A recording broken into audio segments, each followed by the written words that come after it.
तो चलिए शुरू करते हैं। रात के 9 बजे खुशी अपने पूरे परिवार के साथ एक नए मोहल्ले में पहुंचती है।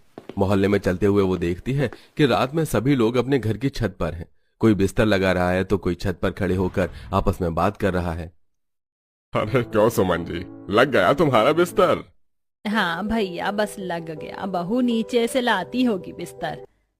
सूरज जी, इस बार आपका ट्रांसफर कैसे मोहल्ले में हो गया है? सोने के लिए सब छत पर बिस्तर लगा रहे हैं। अरे बहू, हमें क्या मतलब कोई छत पर सोया गली में, हमें तो अपने घर में सोना है। मैं बहुत थक गई हूँ। अच्छा हुआ जो हमने बाहर ही खाना खा लिया। लो आ गए हम, अब जल्दी से घर का दरवाजा खोलो।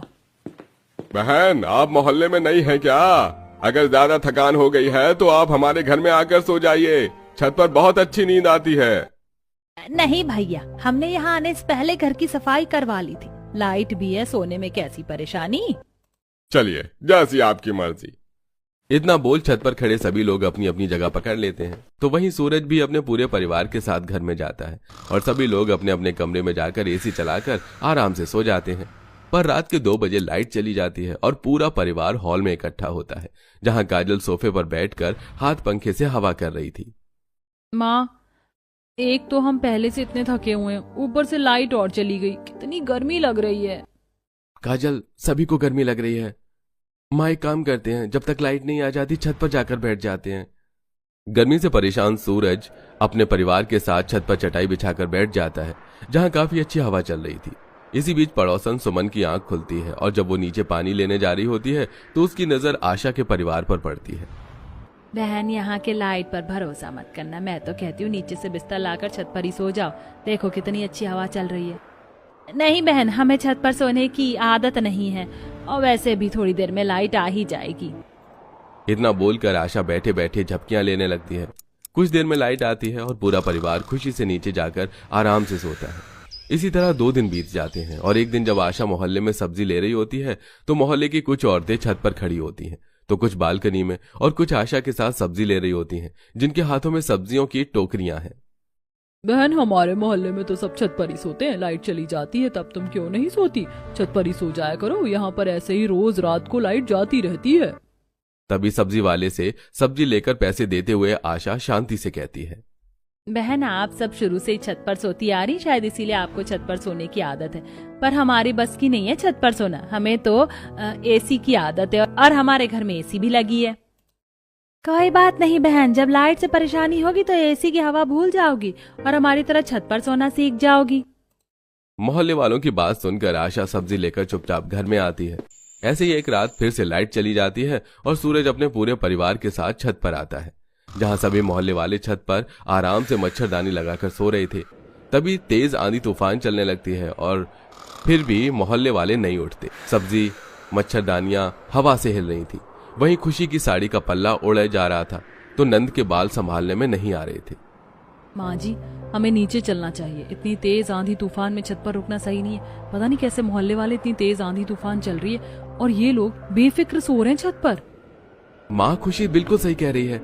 घर की खिड़कियां खोल देंगे तो ज्यादा गर्मी नहीं लगेगी और क्या पता फिर से लाइट आ जाए। तेज आंधी तूफान चलने की वजह से सूरज अपने परिवार के साथ नीचे आता है और पूरा परिवार सारी खिड़कियां खोलकर हॉल में बैठकर हाथ पंखे से खुद को हवा करता है। सही कहा था उस औरत ने, इस मोहल्ले में लाइट का कोई भरोसा नहीं। पूरे दिन लाइट रहती है पर रात को ही कट जाती है। कुछ ही देर में लाइट आ जाती है और पूरे परिवार को राहत मिलती है। पर अब रोज इसी तरह लाइट जाती है और एक शाम 7 बजे लाइट जाती है और रात के 2 बजे तक लाइट नहीं आती। मुझसे अब और गर्मी बर्दाश्त नहीं हो रही सूरज। मैं तो चली मोहल्ले वालों की तरह छत पर ही सोने।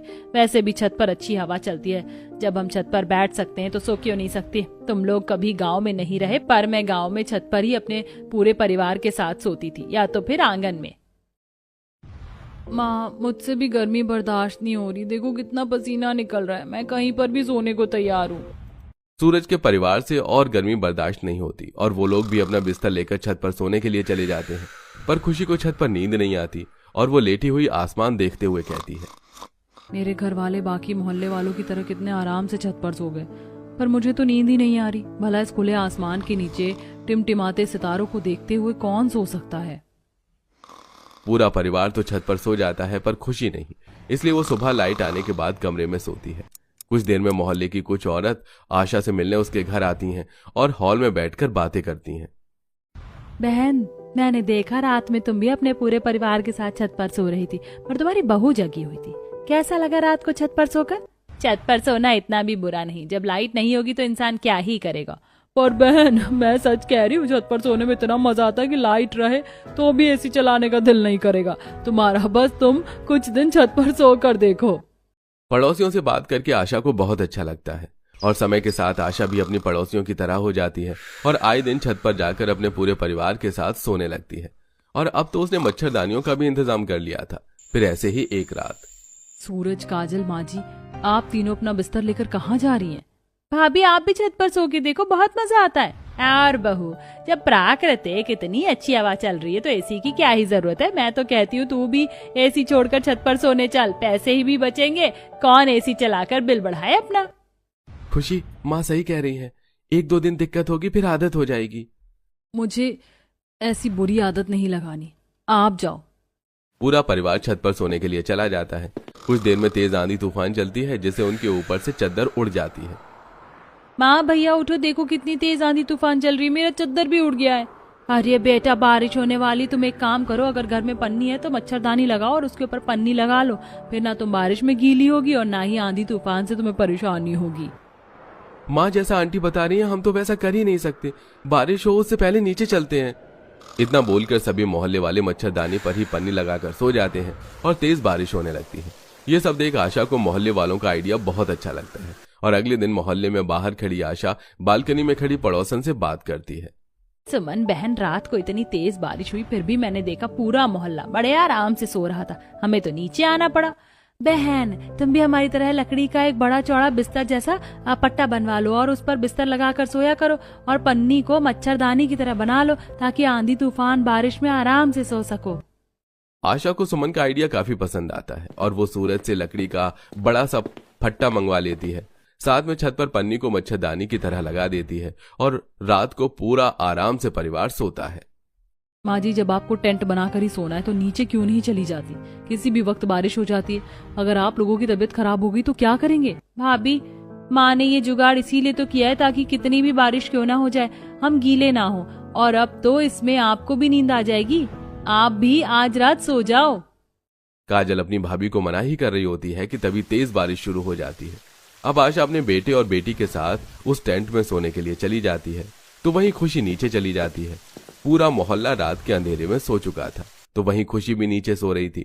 अब तेज बारिश के साथ कुछ ही देर में तेज आंधी तूफान भी चलता है जिससे आशा का टेंट और कुछ मोहल्ले वालों की पन्नी उड़ जाती है और वो सभी बारिश में गीले हो जाते हैं।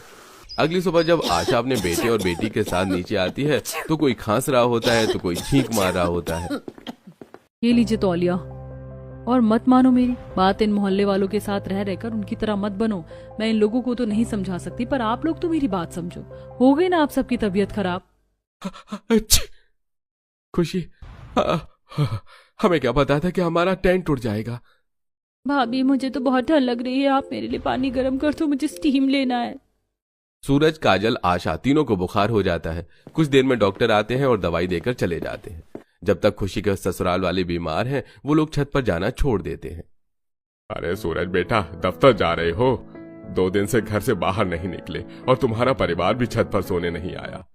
हाँ अंकल, उस रात अचानक से तेज आंधी तूफान बारिश होने लगी और हम लोग भीग गए।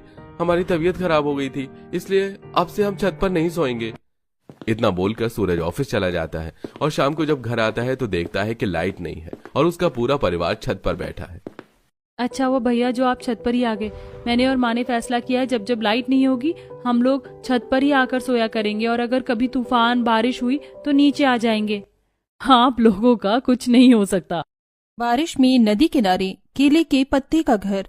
नदी किनारे एक छोटा सा गांव था जहां शांति एक झोपड़ी में अपने परिवार के साथ रहती थी। उसके घर के आसपास उसने कई केले के पेड़ भी लगा रखे हैं जिनके पत्तों पर वो खाना खाती है। हे भगवान, आज तो मैं केले का पत्ता तोड़ना ही भूल गई। बाहर कितनी तेज बारिश भी हो रही है। कोई बात नहीं दीदी, मैं तोड़ कर ले आती हूँ। नहीं आरती, तुम गर्भवती हो, तुम बैठी रहो, मैं गोलू को भेजती हूँ।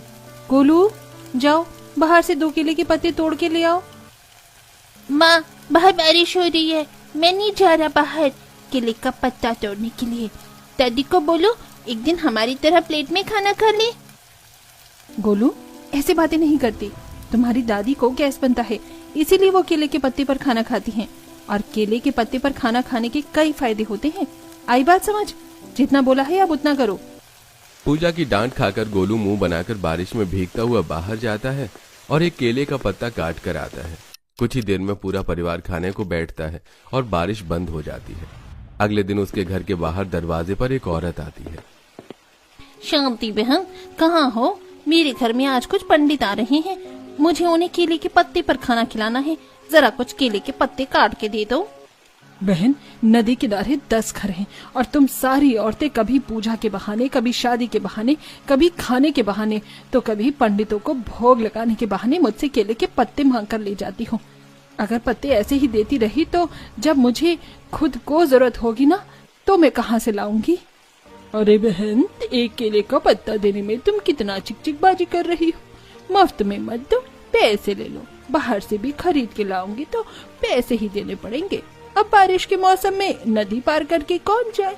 तुम ही ये केले के पत्ते के 10 रुपए ले लो और कुछ पत्ते दे दो। अच्छा ठीक है, देती हूँ। शांति को उस औरत की बात अच्छी लगती है और वो उसे कुछ पत्ते तोड़ कर दे देती है, साथ में उससे कुछ पैसे भी ले लेती है।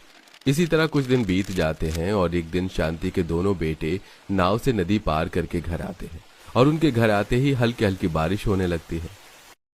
पवन भैया, मुझे तो अपने घर की काफी चिंता सता रही है। हमारा कच्चा मकान, ऊपर से नदी किनारे, बारिश होती नहीं कि घर में सीलन शुरू हो जाती है। ऊपर से नदी का पानी भी बढ़ चुका है। अरे बेटा, तुम दोनों चिंता क्यों करते हो?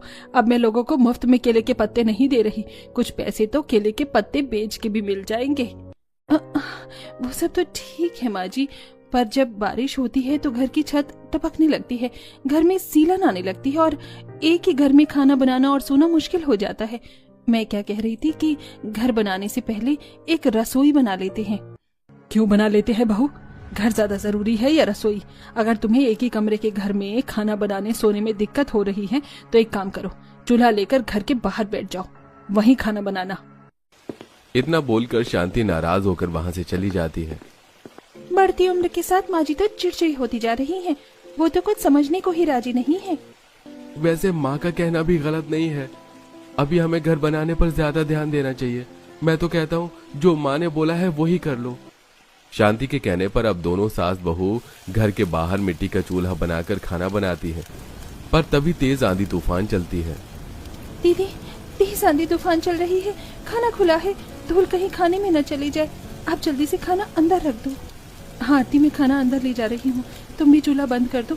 इतनी तेज आंधी तूफान में खाना नहीं बना पाओगे।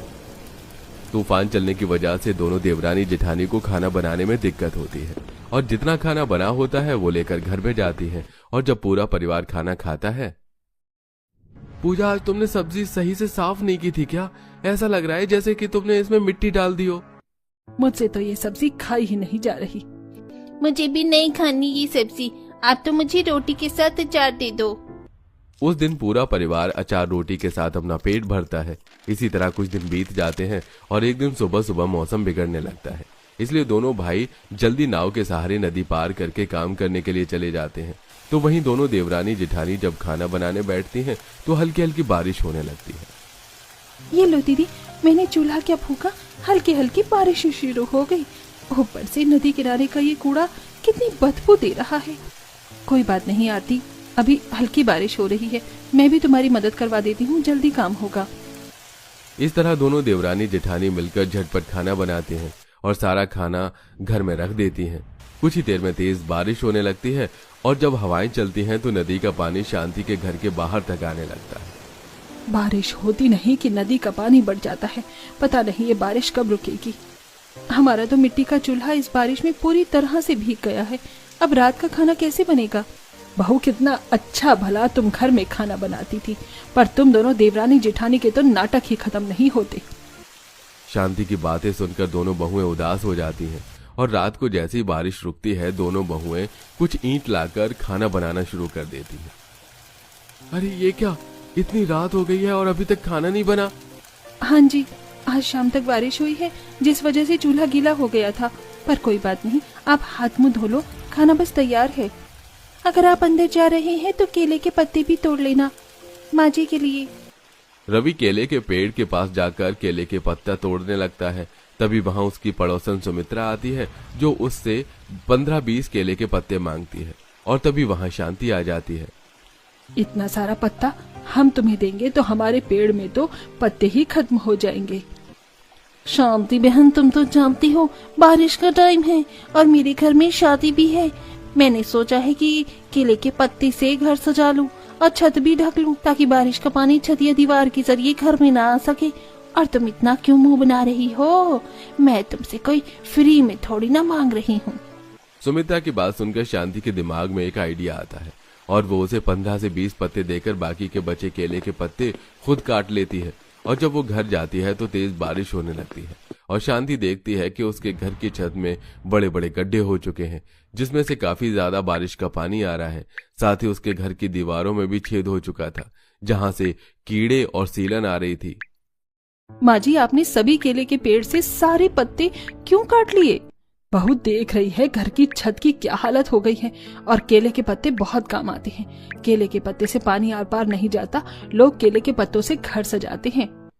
सही कहा माँ जी आपने, मैं समझ गई आप इतने सारे केले के पत्ते क्यों लाई हैं। आप इन केले के पत्ते से न सिर्फ घर सजाओगी बल्कि घर की मरम्मत भी करेंगे, ताकि इस बारिश में हम बारिश की वजह से परेशान न हो सके। ये तो बहुत अच्छा आइडिया है। आरती बहू, केले के पत्ते से मैं और पूजा बहू घर बना लेंगे। तू गर्भवती है, तेरा 7वां महीना लग चुका है, इसलिए तू आराम करना। कुछ ही देर में बारिश रुक जाती है और शांति के कहने पर रवि और पवन अपनी माँ और बीवी की मदद करवाते हैं। माँ जी, मैंने इस दीवार को पूरा गीली मिट्टी से लीप लिया है, अब जल्दी से केले के पत्ते चिपका दीजिए। माँ, एक बाल्टी में गीली मिट्टी लेकर मैं और रवि भैया छत पर जा रहे हैं। हम जब आवाज दें तो तुम केले के पत्ते दे देना। इतना बोलकर दोनों भाई घर की छत पर जाते हैं और जहां छेद होता है वहां कुछ पत्थर डालकर उसे मिट्टी से लीप देते हैं। साथ ही शांति अपने बेटों को केले के पत्ते पकड़ाती है और दोनों भाई मिलकर छत पर केले के पत्ते चिपका देते हैं। और 2 दिन की कड़ी मेहनत में पूरा परिवार केले के पत्ते से अपना घर तैयार करता है। माँ जी, हमारा घर तैयार हुआ, पर हमारी रसोई अभी तैयार नहीं हुई। बारिश की वजह से नदी का पानी भर जाता है और जब लहर उठती है तो नदी का कूड़ा हमारे खाने के पास जमा हो जाता है। बाहर खाना बनाने में हमें काफी परेशानी हो रही है। पर हमारे पास तो रसोई नहीं है, फिर मैं तेरी क्या मदद करूं? माँ जी, मेरे पास एक आइडिया है। जब तक हम केले के पत्ते से अपना घर बना सकते हैं तो रसोई क्यों नहीं? घर में कुछ पन्नी और बांस के डंडे रखे हैं, मैं उस डंडे और पन्नी की मदद से केले के पत्ते की रसोई बनाऊंगी। शांति इस काम में पूजा का पूरा साथ देती है। दोनों सास बहू बांस के डंडों को चारों दिशा में लगाकर फिर शांति बीच में मिट्टी से दीवार बनाती है, तो वहीं पूजा उस पर केले के पत्ते चिपकाती है। ये लो बहू, तुम्हारी वाटरप्रूफ रसोई भी तैयार हो गई। अब आराम से बैठकर खाना बनाना। दोनों सास बहू अपनी सूझबूझ से केले के पत्तों को न सिर्फ घर बनाते हैं बल्कि रसोई भी बनाते हैं। इसी तरह 2 दिन बीत जाते हैं और दोनों देवरानी जिठानी जब अपनी रसोई में खाना बना रही होती हैं तो बाहर काफी तेज बारिश हो रही होती है और शांति बारिश में भीगती हुई सब्जी लेकर आती है और अपनी बहू से कहती है, बहू, खाना बनाने में कोई परेशानी तो नहीं हुई? बाहर कितनी तेज बारिश हो रही है। क्या बाहर बारिश हो रही है? हमें तो पता ही नहीं चला।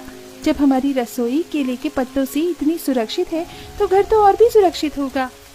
उस दिन आरती और पूजा को न नदी की वजह से कोई और न ही बारिश की वजह से खाना बनाने में परेशानी होती है। पूरा परिवार अपने केले के घर में बैठकर आराम से खाना खाता है। देखो, इस केले के पत्ते के घर में बारिश का पता ही नहीं चल रहा। बारिश का पानी भी कहीं से नहीं आ रहा है। ये होता है केले के पत्ते का सही इस्तेमाल। देखा गोलू, केले के पत्ते के कितने फायदे हैं। अब तुम अपने नदी किनारे इस केले के पत्ते के घर में आराम से सो सकते हो। हाँ माँ, ये केले के पत्ते का घर बहुत अच्छा है। इस तरह सब खाना खाते हैं और उसके बाद बिस्तर लगाकर सो जाते हैं। बाहर बारिश होती है पर गरीब परिवार के केले के पत्ते के घर में कहीं से भी पानी नहीं आता और सब चैन की नींद सोते हैं।